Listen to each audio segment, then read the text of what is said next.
NFL Every Game on the Board podcast, wherever you're downloading your podcast at. Sports Memo podcast, also simulcast on the WagerTalk YouTube channel.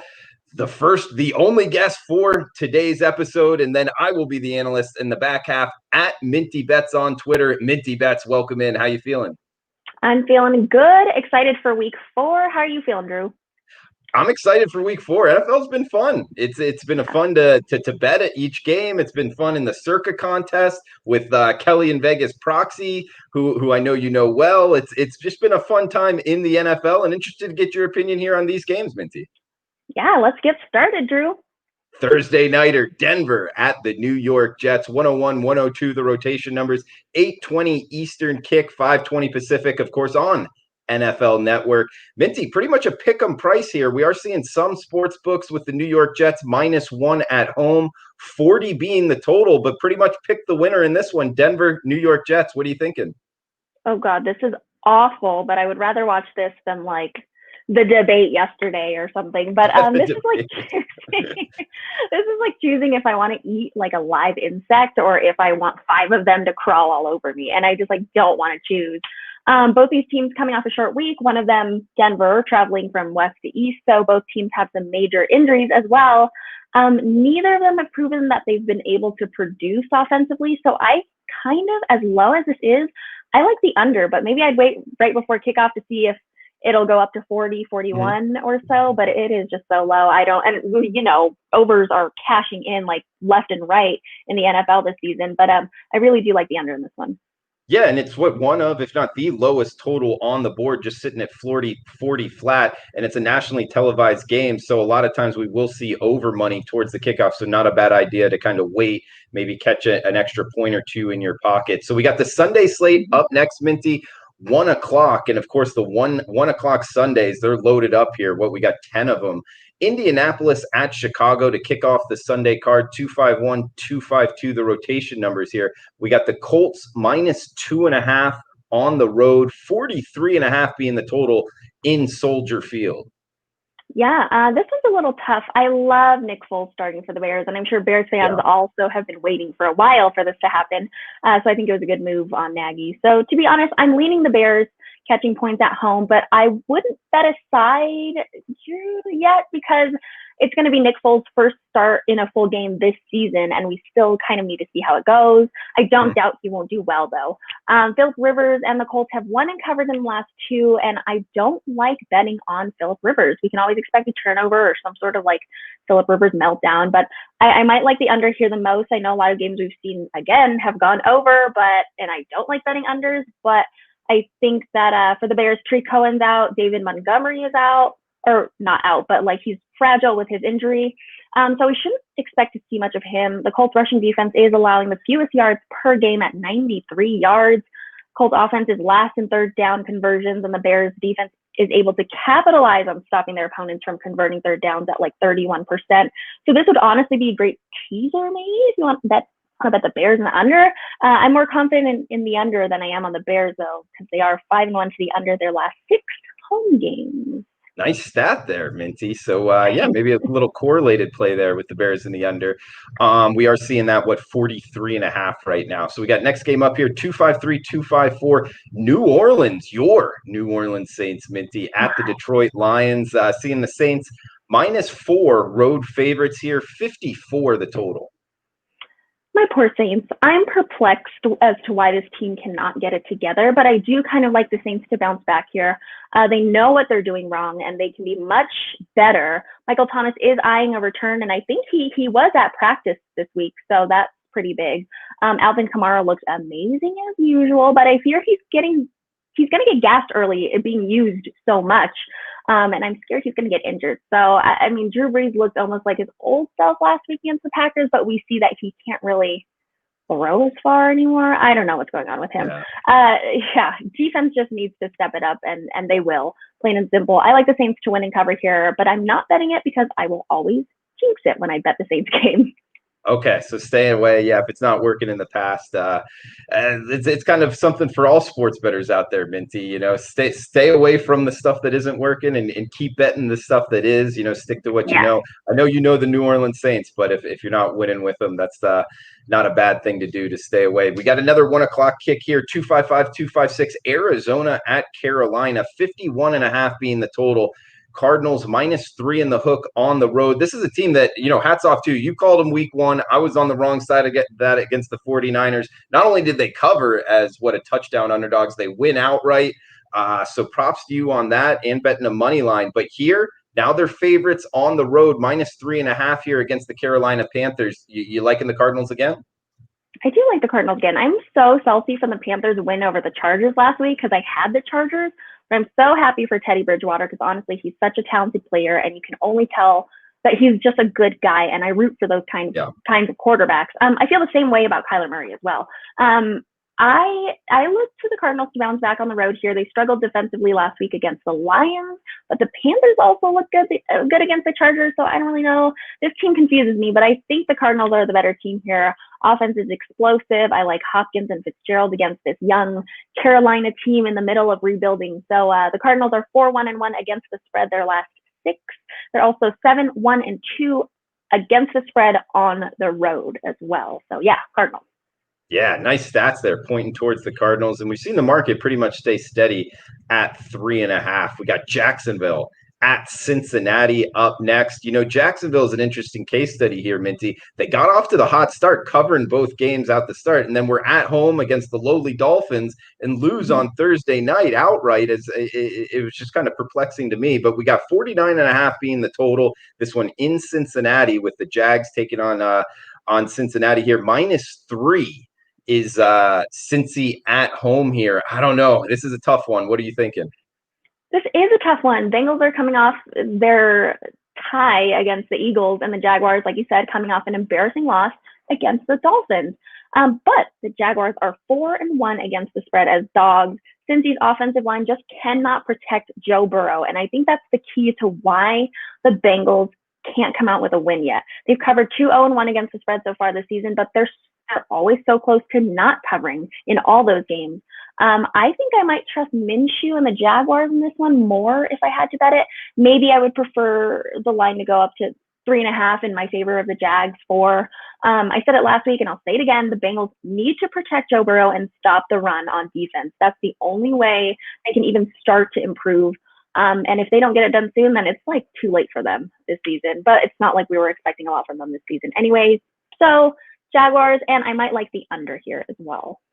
Jaguars. I've been told by many people I'm not saying that word correctly. Jaguars. Yeah, so I got to work on that one. But you're a fan of Minshew? You like the mustache? No, I don't like the mustache. Okay. I like Jimmy G. That's who I like, but he's out for this week, so whatever. Okay. Well, we got 259-260 up next. Cleveland at Dallas. We're seeing the Cowboys -4 in the hook in Jerry's world. 56 the total in this one, Minty. Ooh, 56. Wow, this keeps climbing. Okay, these two teams are teams that I refuse to bet on because they always wrong me. Dallas is 0-3 against the spread, and Cleveland is 1-2 against the spread. So if I had to make a bet, I would honestly bet like the first half over. I would imagine it's like 27.5, 28 maybe. Mm-hmm. Both these teams can score. The Browns are 4th in rushing offense, averaging 5.2 yards per carry. They're also about 80% in the red zone, and the Cowboys are not too far off from them. I also lean the game total over as well, but it's just a little too high for me. I would prefer betting the first half over. Okay, looking towards first half over there from Minty Bets on Twitter at Minty Bets. You can also catch her work at Yahoo Sportsbook there, doing a lot there, and obviously all over Twitter, social media. So I'm sure everybody watching the show knows that. But the best way to get in contact with her is at Minty Bets, and of course, WagerTalk.com, the WagerTalk Instagram, doing big things there too, Minty. Yeah, WagerTalk Instagram followers keep climbing, so that's great. Okay, we got Minnesota, Houston up next. Houston -4 in the hook, -4, -5. So some opinion in the marketplace here on Houston. Talk about teams kind of disappointing. I believe 0-3 straight up and 0-3 ATS. Don't have that in front of me though. Could be wrong. 54.5 being the total. Minnesota, Houston, Minty. What are you thinking? Oh my gosh, poor Texans.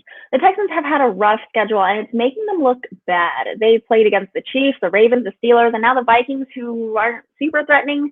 I want the Texans to come out with a win here, but I think the Vikings offense, both rushing and passing, might dominate as the Texans have one of the worst run defenses in the league.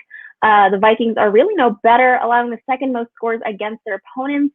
I actually like the over here a lot. I think someone else said they like the over. I don't know if they're referring to this game or not, but I can see the total climbing by game day. Took the words right out of my mouth.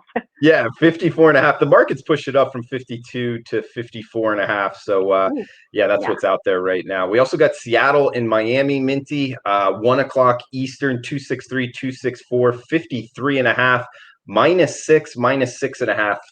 That's the Seahawks laying in Hard Rock. Okay, I will not bet against Russell Wilson until he gives me a reason to. He's been hot this season with 14 touchdowns, 1 pick.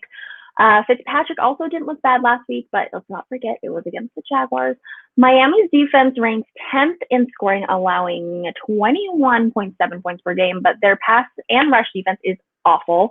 I know the Seahawks are dead last against the pass, and I wouldn't be surprised if this is a close game at one point, but the Seahawks should come out with a win and cover here. Even without Chris Carson, Russell will find a way. So Seahawks it is for me. That might be my favorite bet on the board this week. The Seahawks. Yeah, the Seahawks. Okay, so Seahawks to go across country. I believe that's the furthest route you can take in the NFL. Russell Wilson making his MVP. The Seattle's also 3-0 towards the over, and Fitzmagic there playing well in his last time out, and the Dolphins with extra time to prepare. I might look towards the over in this one too, Minty. Yeah, absolutely. I do like the Seahawks over as well. They always seem to just produce so many points. And I believe the next game we're going to talk about is going to be to you, Drew. We've got the LA Chargers taking on the Bucs in Tampa Bay. Bucs are favored by 7 points, and the total is set at 43, kind of low here. What do you think about this one? Yeah, the LA Chargers, not to be confused with the San Diego Chargers. Good job on that, Minty. Chargers quarterback questions, with Herbert, is he playing, is he not?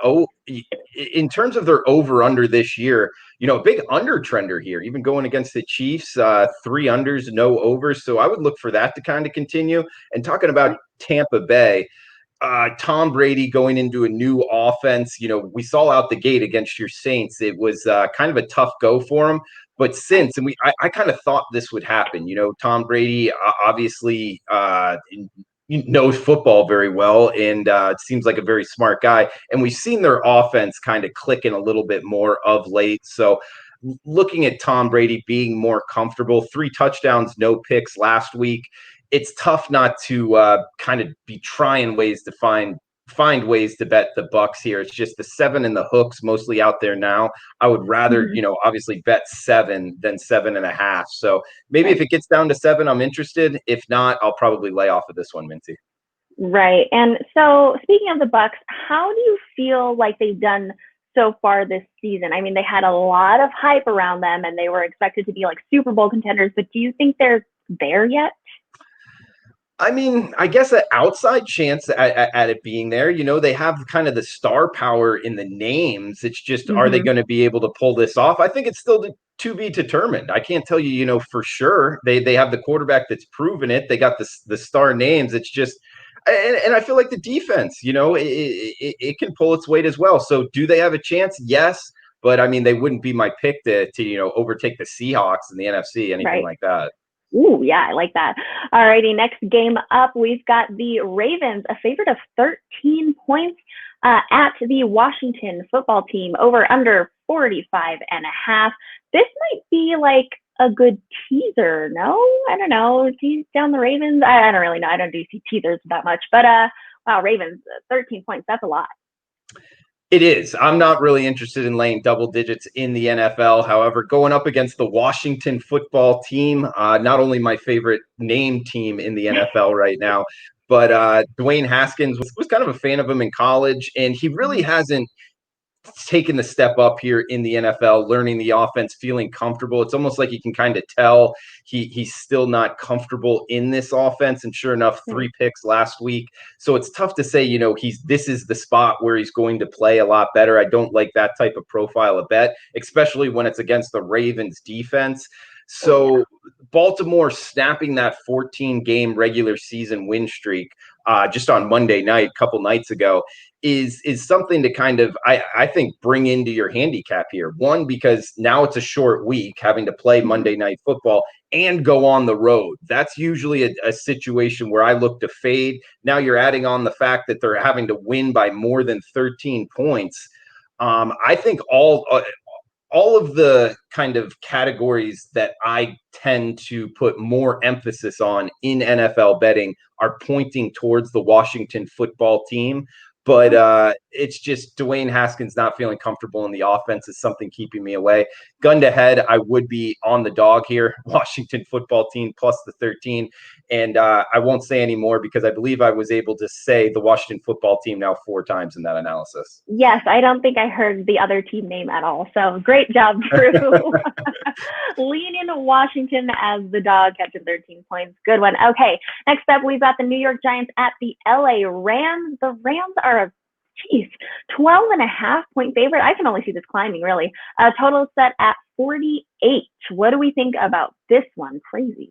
Yeah, East Coast team on the West Coast here. I mean, Rams have been good. A lot better than I would have expected coming into this season. Almost kind of glimpses of the Super Bowl run that they had just a couple years ago. And talking about the Giants, it's reflective in this price. The Giants have not looked good out the gate, neither of the Jets. It's a tough time to be a kind of New York football fan here. Daniel Jones, Minty, obviously has not been good. He's played in 6 halves as the quarterback and had 6 turnovers. That's in 2020. Those stats are from the Gold Sheet. By the way, check out the Gold Sheet, guys, both Sports Memo and WagerTalk.com. A lot of good stats in there. So he's a turnover machine. And in Minty, one thing that I find really kind of surprising in that is his head coach in college was David Cutcliffe, which some people, including myself, would consider the best quarterback coach in the world right now. The reason Peyton Manning went to Tennessee and, everything he's been able to do in college, including making Duke a perennial bowl team. And now Daniel Jones is having all these turnovers in the NFL. It's just uncharacteristic here. I would actually look at some point for Daniel Jones to turn this around in a buy low here on the New York Giants. I just want to start seeing him cover some spreads first. Like we talked about, the profile of bet of this is the time they're going to turn it around. I don't like that.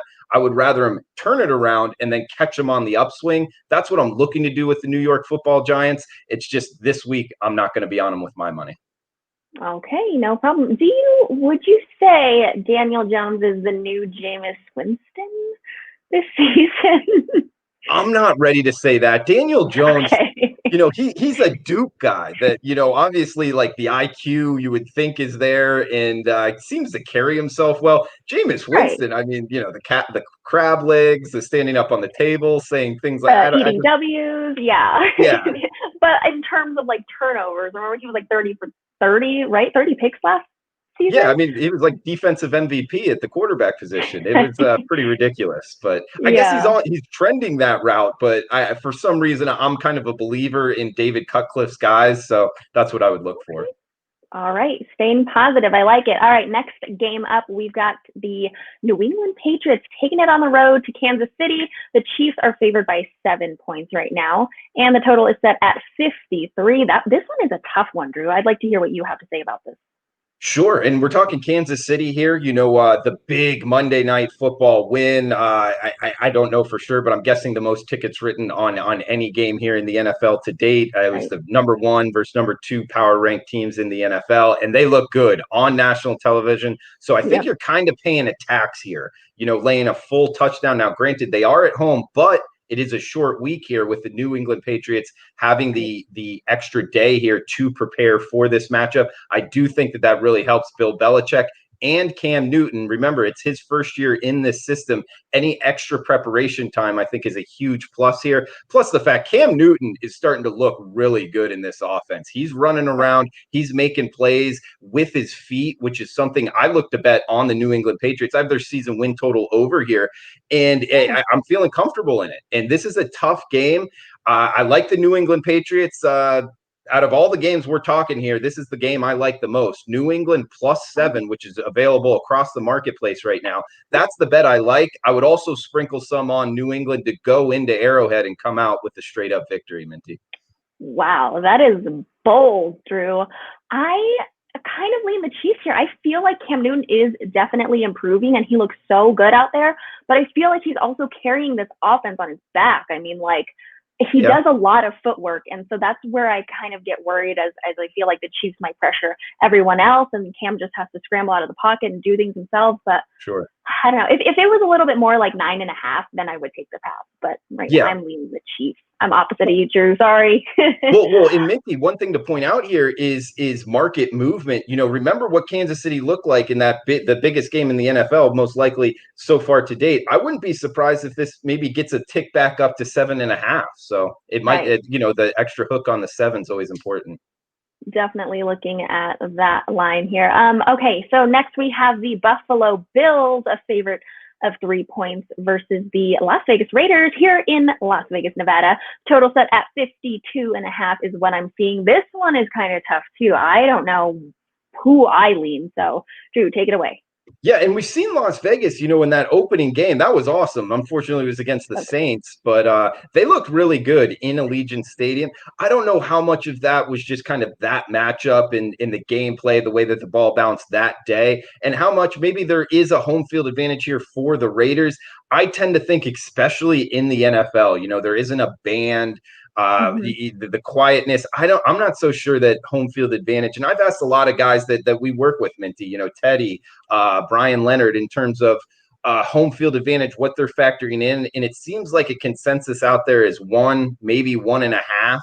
So that's what kind of worries me here, because I would like Las Vegas, the Raiders, just that stadium, one from the outside, but also from the inside, it looks pretty awesome, especially if it was packed here. Now, granted, something off topic to talk about is Las Vegas home field advantage, because a lot of the opposition would likely be there if there was fans in there. That's an interesting kind of down the road conversation. But in this matchup, I want to be on the Raiders. I just don't think that they have the defense to kind of hang here with Josh Allen and company. And it is only a 3 that Buffalo's having to lay here. So it's not like they're having to cover, multiple points here or covered by more than a touchdown.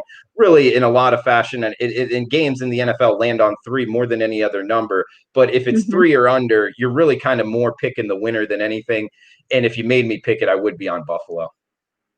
Interesting. And a little, just super quickly off topic, the governor of Nevada recently lifted his ban of group gatherings. So now we can have like up to 250 people in a party or a group or whatever it is. And I wouldn't be surprised if towards half or towards the end of the season, we see fans at the Raiders Stadium. They're talking about 250 people per section at the UNLV games. So again, I wouldn't be surprised if the Raiders have fans later on this season. I kind of hope not as a season ticket holder, because I would have liked to see the whole season. But we will see if fans really affect this team and this stadium and everything like that. But it would be pretty cool to see. Yeah, and Minty, just some Vegas news real quick. You know how they lifted the bars? You could go to bars on the Monday nighter that opened up going to Caesar's Sportsbook there around the bar. It was crazy in terms of how many people were just packed in there. I was there with my girlfriend, and it was like, man, these people should just be in the stadium. Like, if you're gonna let them congregate here, it's like, I don't know. It was fun. This is something that I noticed to being in Vegas. I know. I was saying, like, he lifted the ban on Monday about the bars thing. So I'm sure he had some time away from the Sunday football game, so people wouldn't be there all day, like, congregating. But I don't know if he thought that Monday there was the Monday night football game, the Raiders season opener. So that's pretty funny. Yeah, really. All right. So do the Bills catch on Sunday, Saturday night? Okay. Do the Bills catch the Saturday night Vegas flu? Johnny asks. And if we don't know what the Vegas flu is, that means that people that tend to play in Vegas will do badly the next game when they go back home. So, you know what, Johnny? I don't know if they'll catch the Vegas flu. Do you think, Drew, Well, that okay, Minty, Buffalo? is this coming from like the hockey, the game after they play in Vegas? So that's something I would maybe look for in their next game. But Minty, I'll say this about football: it's different than hockey and baseball. When the Totally. traveling team in both college and NFL and high school, for that matter, is on the road, they literally get on buses, airplanes, go to the hotel, play the game, and then leave. There isn't a And lot of then like leave. partying shenanigans that happen. Lingering. Right. So Okay. I don't know how big of an impact that's going to have in football as much as it would if Vegas, which I know they're talking about now, getting a baseball team and also in the NHL. True. Okay, so we don't know about the Vegas flu yet, Johnny. So we'll let you know after the season ends. Next game up, I have the Philadelphia Eagles taking it on the road to San Francisco. The Niners are back at home, and they're favored by 7 points. Total is at 46, is what I see here. I kind of like the Niners here. No matter if Garoppolo or Mullins start, they're off like back-to-back blowout wins.